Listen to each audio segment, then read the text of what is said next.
Hello, and welcome to the ECA Evaluation Division seminar on qualitative data analysis.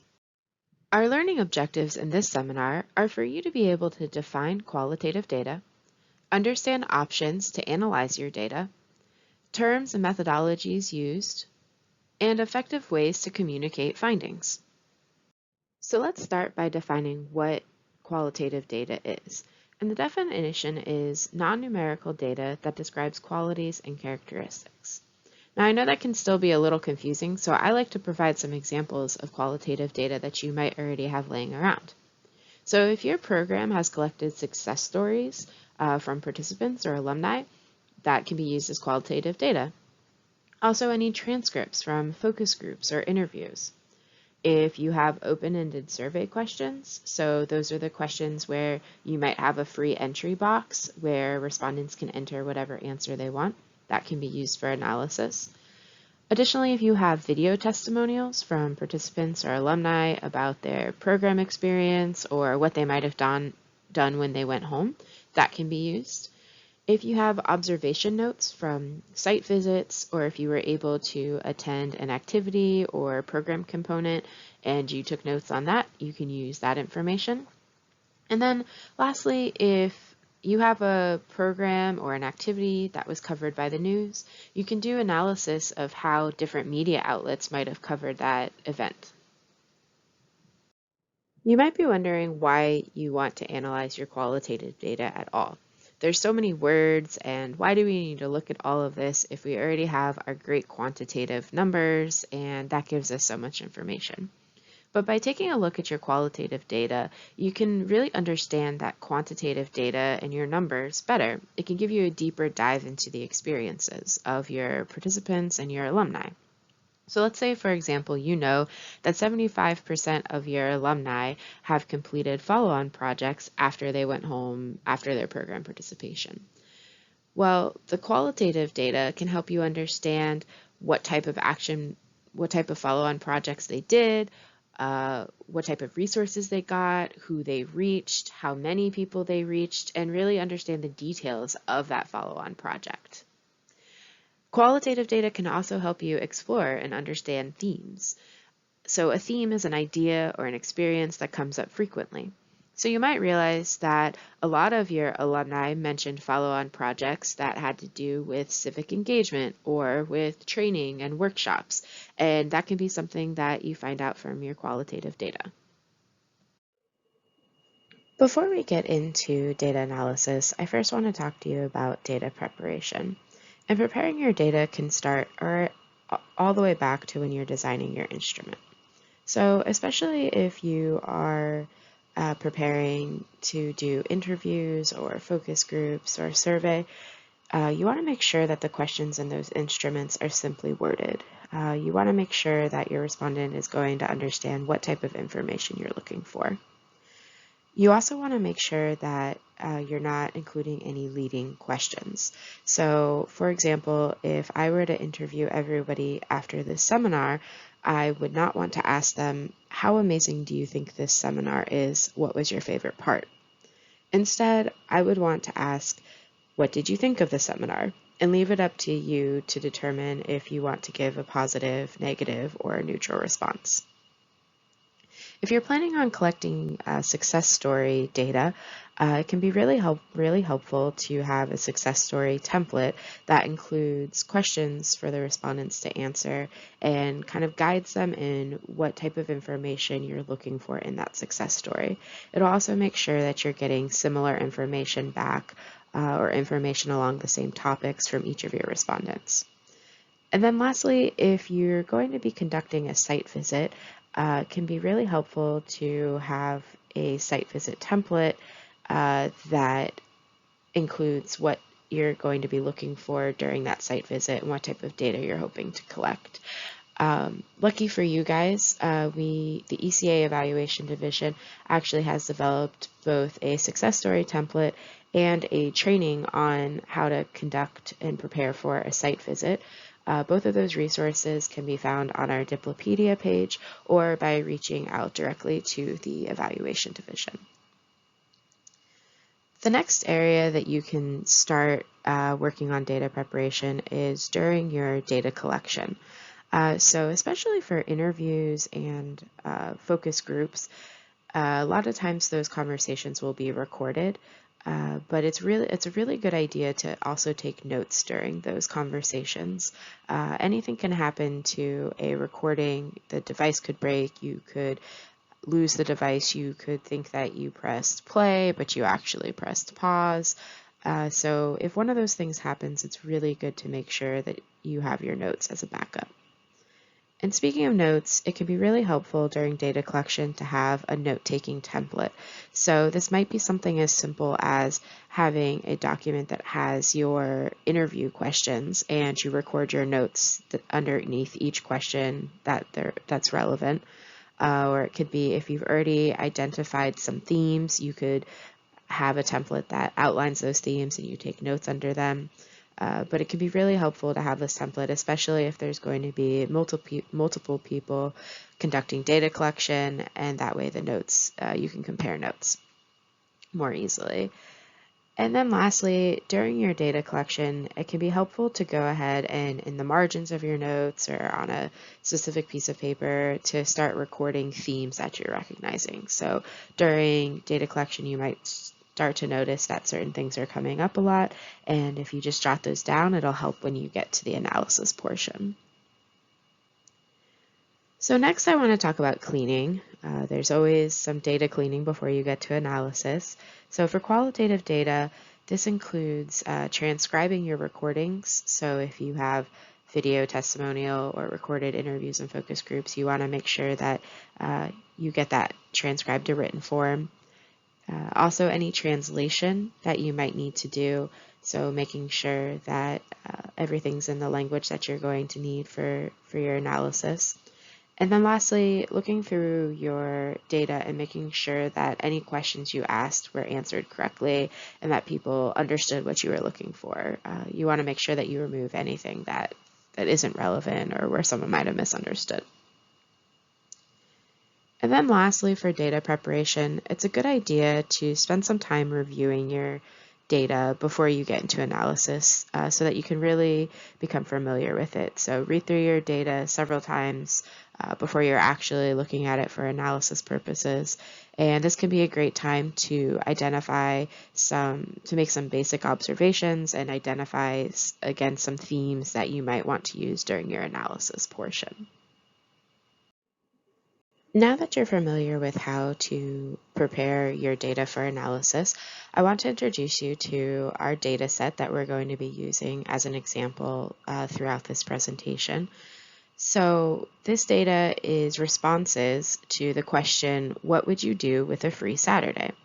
And you'll see that each cell has a different response from somebody on what they would do. So I want you to take a moment and look through this data set. Feel free to pause this recording and take a moment and see what you might need to clean up or do to prepare this data set. Okay, so a few things that you might have noticed during your review is that there is a random string of characters that doesn't really make any sense, so you'll want to make sure that you remove that from your data set. You might also notice that somebody said that they like turtles, which while turtles are great, doesn't really answer the question that we asked. And then lastly, you'll notice that there is a response in another language. So we'd want to convert this response from French to English since that's the language that we'll be conducting our analysis in.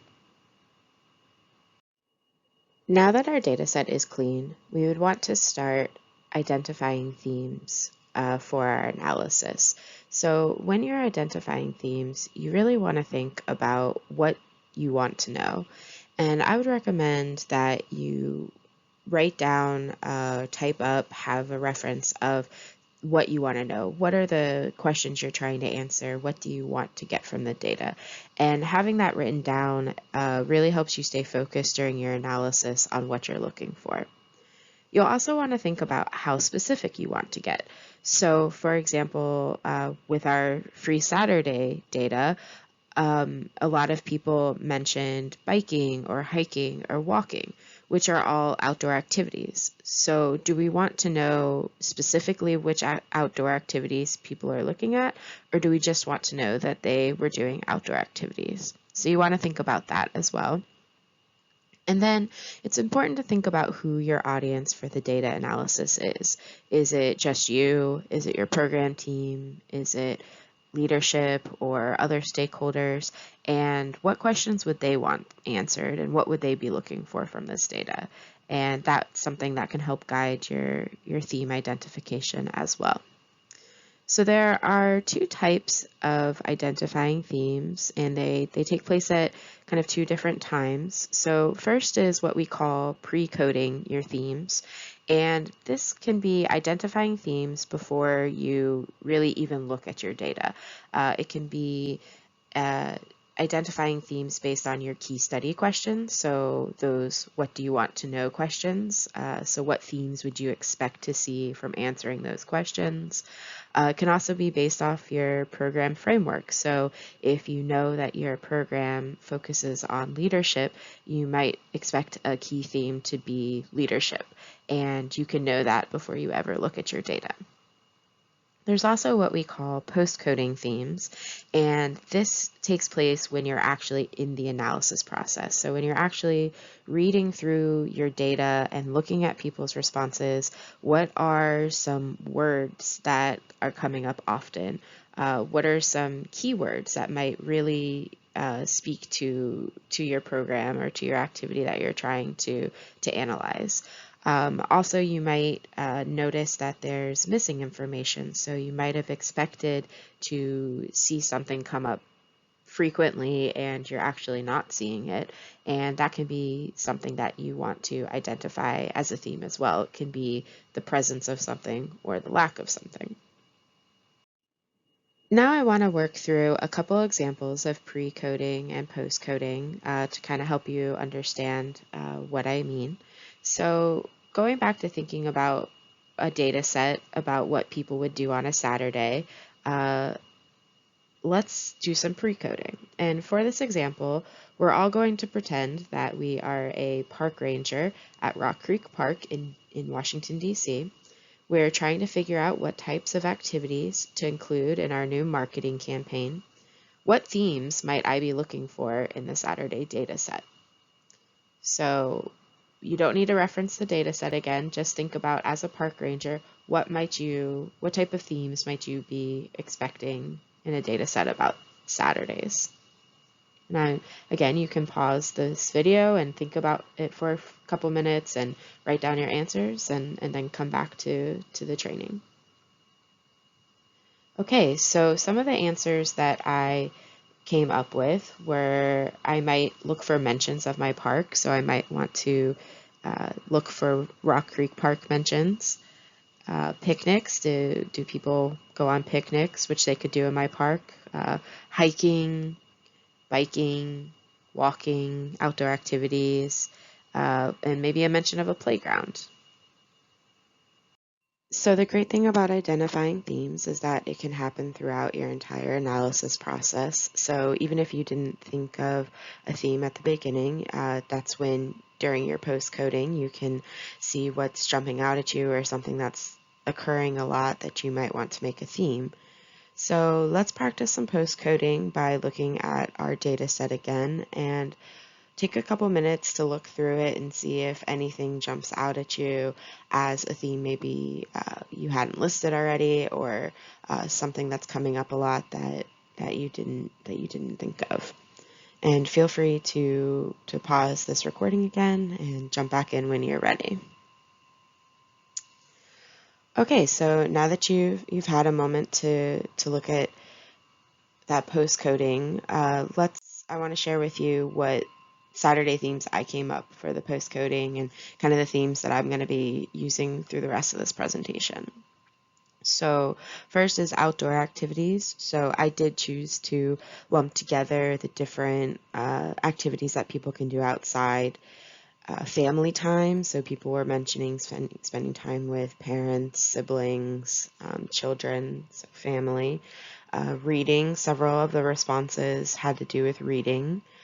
Watching TV, spending time with friends, so people mentioned friends. A few people mentioned volunteering, and I wanted to capture that as a theme. And then a few brave souls even mentioned doing chores and wanting to do chores on their Saturdays, so I included that as a theme. There are some great online resources that you can use to help you during your theme identification process, and I want to share a couple with you that the evaluation division uses. These aren't endorsements for these applications, it's just a couple that we use sometimes in the evaluation division. So the first is called Data Basic IO, and this is a website that you can go to. It doesn't require any login or downloads, and it's completely free. And one of the tools I like on that is the word counter. So you can actually see a screenshot of a word count using Data Basic IO, and this is from our Saturday data set. So what I like about it is that not only does it show you the top word frequencies, but it also shows you bigrams and trigrams. So in the bigrams, you can see that it has with my and take my or my kids as some of the top results. So that might start to trigger in my mind like, oh, people seem to be wanting to do things with people or with others. And so I might start to look through my data for instances of group activities. Same with trigrams, you start to get a better, more details into what people might be doing. So now we know it's take my kids is one of the top results, or on a hike, which can be helpful in starting to see what you should be looking for.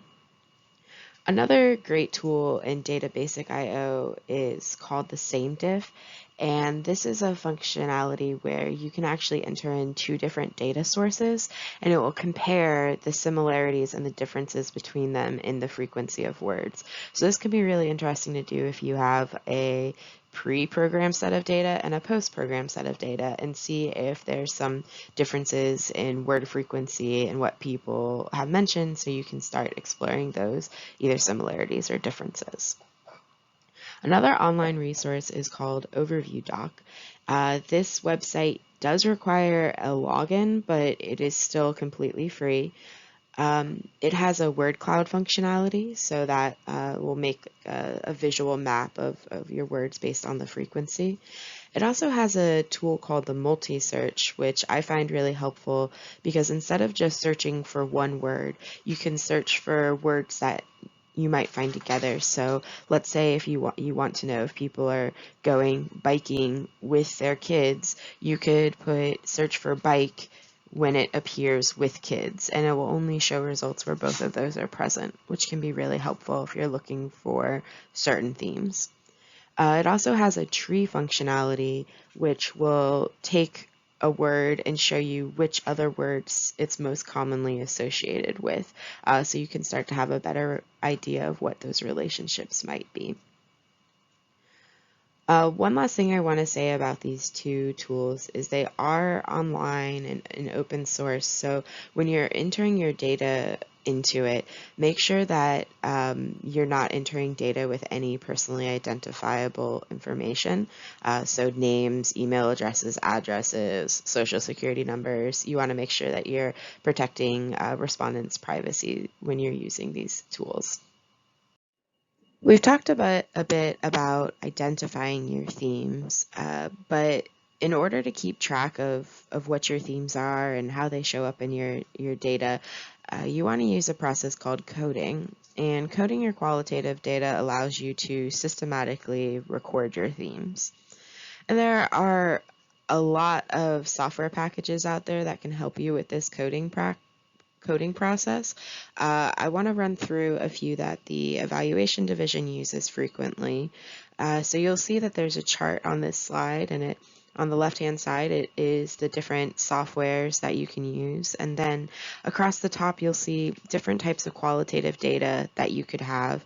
And it has a mark for each software package and which data it might be most useful for. So some of you may know that the evaluation division uses a software called Qualtrics for our surveying. And what's great about Qualtrics is for those open-ended survey questions, they actually have a built-in functionality to do some basic qualitative coding with those responses. You can also use Excel and Word for most of your coding, and this is great because almost everybody has that software, so it really makes sure that qualitative data analysis is not prohibitive. If you're going to be doing a lot of qualitative data analysis or really in-depth analysis, you might want a more powerful package like NVivo, which was specifically created for qualitative data analysis. And then the last thing I want to point out is that the great thing about qualitative data analysis is that you can still do it on using pen and paper and colored pencils and do some adult coloring, and you actually don't really need any computer software to do qualitative data coding. The first example I want to show you is using Excel. So you'll see on the left-hand side, there's a column with our question, what would you do with a free Saturday? And in that list is the responses. And then on the right-hand side, you'll see the different themes that I had chosen to track. So again, outdoor activity, read, friends, etc. And what you would do with Excel is you would read through the response and you would basically put a mark under each of the themes that shows up in that response. So I like to use the number 1 because that helps me tally at the bottom. You'll see I have a total row, and that helps me tally how many times that theme was mentioned, so I can have an idea of how frequently or infrequently it was mentioned. The other thing that I think is great about using Excel is you can have a column you'll see in the middle called a great quote column, and you can put a marker for each response that has a great quote you might want to use. So this can be really helpful if you want to have examples, or you're writing a report and you want to have a call out box with a great quote, or a quote that really shows a good example of what you're trying to convey. So that way you later when you're writing, you're not like, oh, where did I see that quote? Oh, you can come back and check your coding. Some people are more visual and they might not like the chart in Excel. So you can also use Word and use the highlight functionality in Word to go through your responses and highlight areas where different themes show up. Word can sometimes be better for longer responses as well. So if you're reading through an entire interview, sometimes doing your coding in Word can be a little easier than trying to fit an entire interview into an Excel cell. So with this Word example, I found a longer description of what someone did on their Saturday. So this person actually did several themes. Things, and they show up in several of our themes. So you can see that they went to their friend's house and they read some, and they helped their father in the garden outside, weeding and trimming, so they were doing some chores. And then they wrapped up their day by watching TV. So they had a much more productive Saturday than I normally have. But you can see throughout the paragraphs, the coloring. You'll also see up at the top that, again, I have a summary box for that lists all of the themes, and then if they showed up, I put a 1 if they did show up. So again, I can combine this at the end and track how often different themes showed up in my data. Once you finish your coding, you want to move into summarizing your data. And a lot of people have the tendency at this stage to want to quantify their qualitative data. So say 5 people said this or 7 people said that. And I want to offer some words of caution against quantifying your data. First, it's not necessary to complete a good summary to quantify everything. And also, it can be a little underrepresentative if you put your data into numbers, because just because someone didn't say something doesn't mean that it didn't apply to them. It just means that wasn't what came to mind first or what they were thinking about at that moment.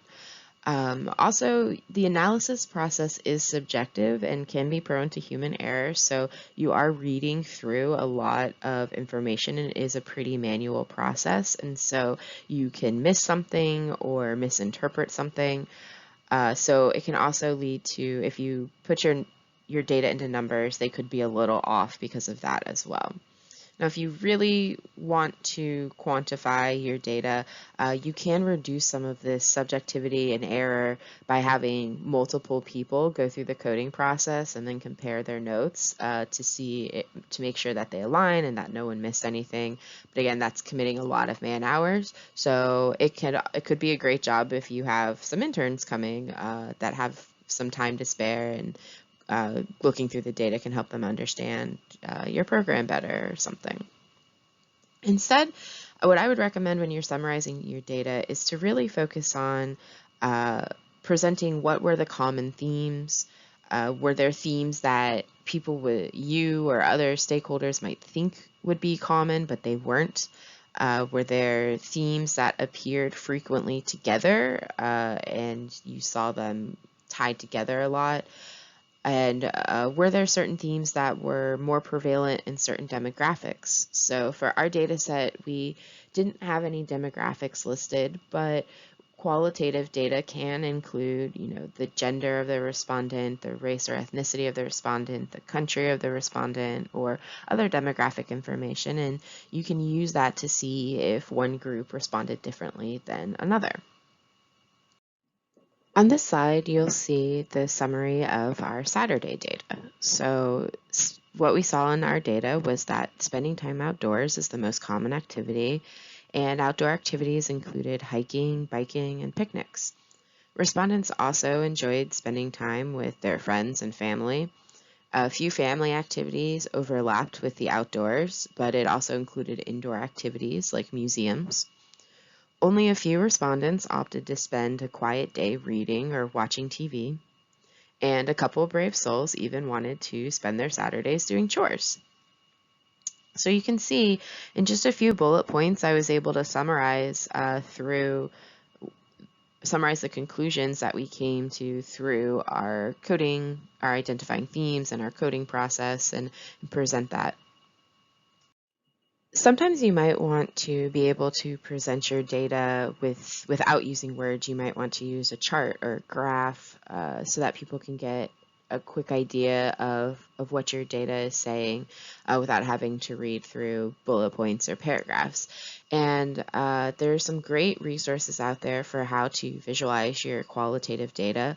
One person that's a leader in this field is called Stephanie Evergreen, and she has a whole website on data visualization, and it includes tools like the one that you'll see on this slide, which is a qualitative chart chooser, which helps you, based on the type of data you have and what type of information you're trying to convey, helps you choose what type of chart or graph to use for your visualization. So I want to walk through a few different visualization options using our Saturday data so that you can get an idea of some different options that are out there. The first data visualization you might be familiar with, it's called a word cloud, and this is basically a representation of the frequency of words. So the bigger words show up in your data more often than the little words.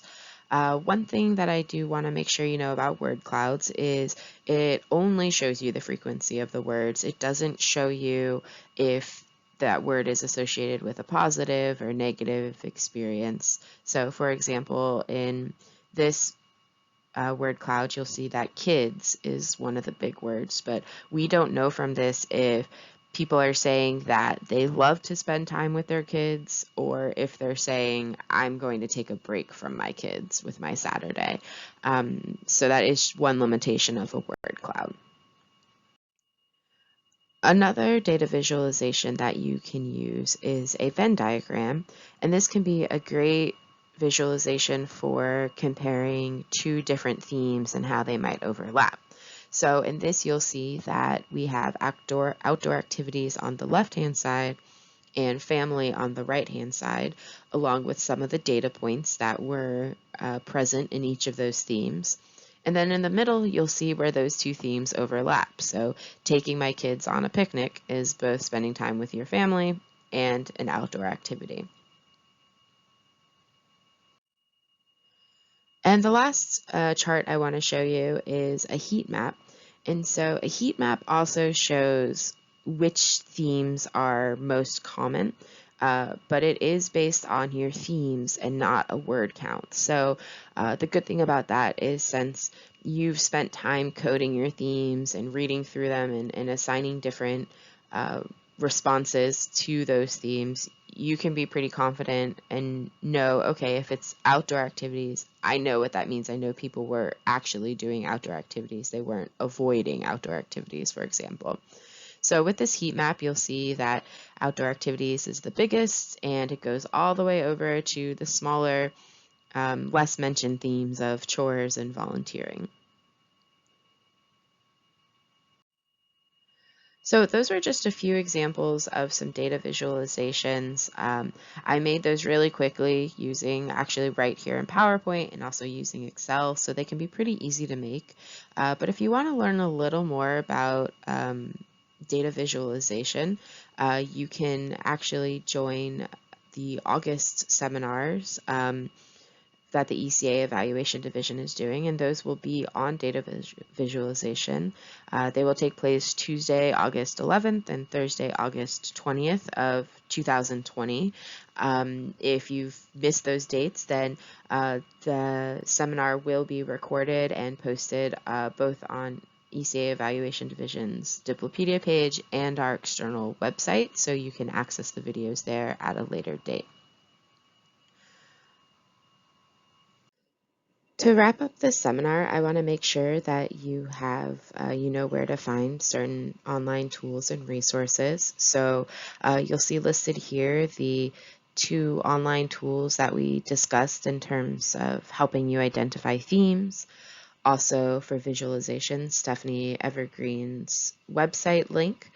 And then lastly, if you want to dig a little more into qualitative data, LinkedIn Learning has a couple trainings as well, one of which is on visualizing your qualitative data, and the other is on how to use In Vivo if you choose to use that package. Thank you for taking the time to watch this seminar today. I hope that you learned something new and found it useful, and that you will join us for future Evaluation Division seminars.